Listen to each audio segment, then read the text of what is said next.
Hello. It's PSYCHOCORE. The invisible strings, how desire shapes your reality.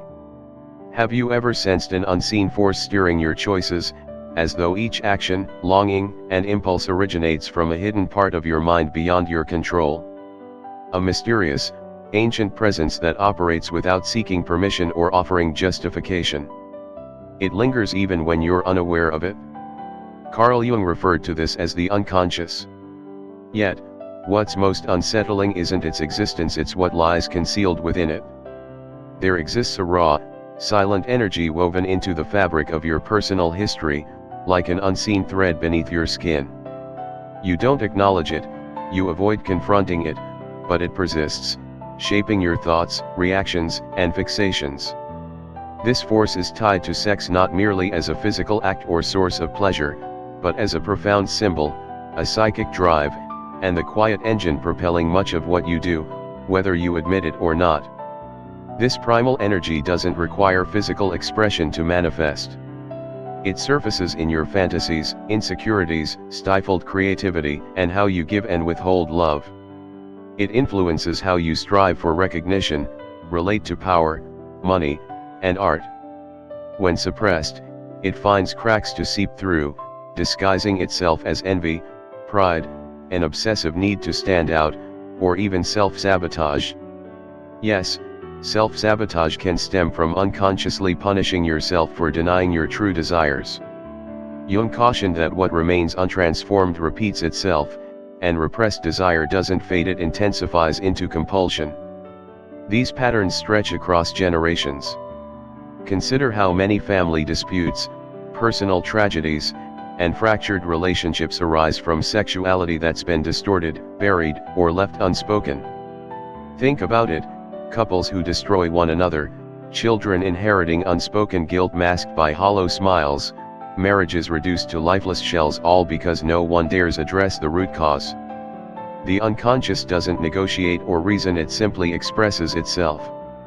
If you don't provide it with a conscious outlet, it will emerge wherever it can.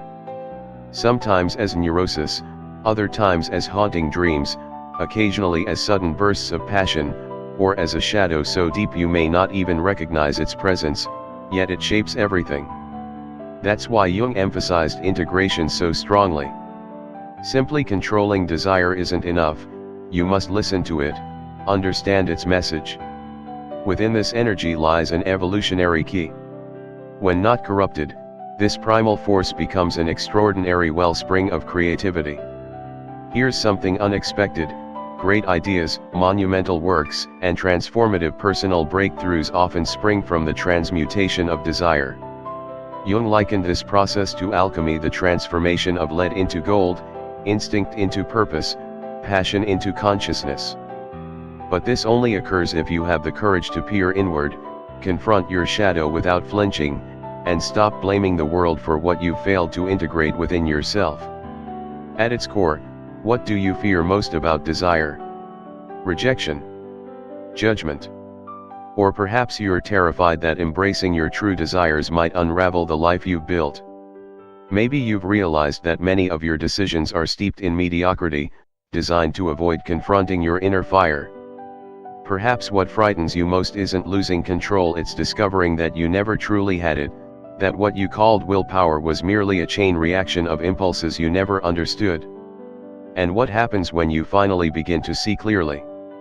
You gain freedom, not the shallow freedom to indulge every whim, but the profound freedom to choose consciously. You learn to face this primal force directly and say, "I see you. I won't hide you. I'll walk alongside you." And that changes everything. It transforms how you work, love, create, and view yourself in the mirror, because you cease fighting against yourself. But tread carefully. Freedom comes at a cost. When you integrate this primal energy, you can no longer blame others. You can't say, "This happened to me," or "They did this to me." You must acknowledge that, often, you were the architect of your own confinement, that your repression enslaved you. Accepting this isn't easy, as our culture glorifies victimhood, treating pain not as a phase but as an identity. Breaking free requires strength. It demands a symbolic death, shedding the version of yourself crafted to please, conform, and fit in. And yes, it hurts, because some wounds can only heal after being dismantled. Your relationship with desire is one such wound. Look around. Everyone seems to chase something: money, fame, the ideal body, the perfect partner. But what if these pursuits are merely unconscious rituals to reconnect with a lost primal energy? What if the real path isn't about accumulating more, but about turning inward to uncover the parts of yourself silenced when you conformed? Society prefers you domesticated, predictable, disconnected from your desires because it knows that someone who has reconciled with their primal nature cannot be manipulated. They reject empty narratives, refuse tribal validation, and feel complete on their own terms. Such individuals are free, and that freedom is terrifying. Because a free person is dangerous not because they harm, but because their very existence exposes how asleep everyone else is.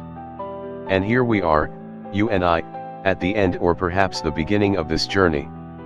What you've encountered today aren't answers but triggers, fissures, questions that may linger for days. And that's okay. It's a sign that something within you has shifted, that what was once repressed is now finding form, voice, and meaning. Perhaps you'll start noticing things differently. You might recall moments when you denied your desires out of fear. Patterns may begin to emerge. You may find it impossible to view certain people or even yourself the same way again. And that, I assure you, is a positive sign, for only what is seen with brutal honesty can transform. Before you leave, I'd like you to take one action. If you've read this far, it's no accident. Leave a comment below with this phrase: "My shadow no longer scares me." Don't do it for me, do it for yourself. Writing it, affirming it aloud, is an act of empowerment, the first step toward living authentically instead of in denial. If this content has resonated deeply, if it has dislodged even a fragment of the wall you've built around your desires, subscribe. This channel doesn't exist to entertain, it's here to challenge you, shake you, and reveal truths others prefer to ignore. We don't decorate surfaces, we dismantle them. Follow me if you have the courage to confront what others conceal. If you're weary of hollow explanations, eager to understand your mind's workings, and ready to stop lying to yourself, this is where you belong. And now, I'll depart. But first, listen closely. Turn off the screen, close your eyes, and silently ask yourself, which part of you have you been denying all along? Take a deep breath and heed the silence, it often speaks louder than words. Until next time, or perhaps until we meet again in your shadow. Farewell.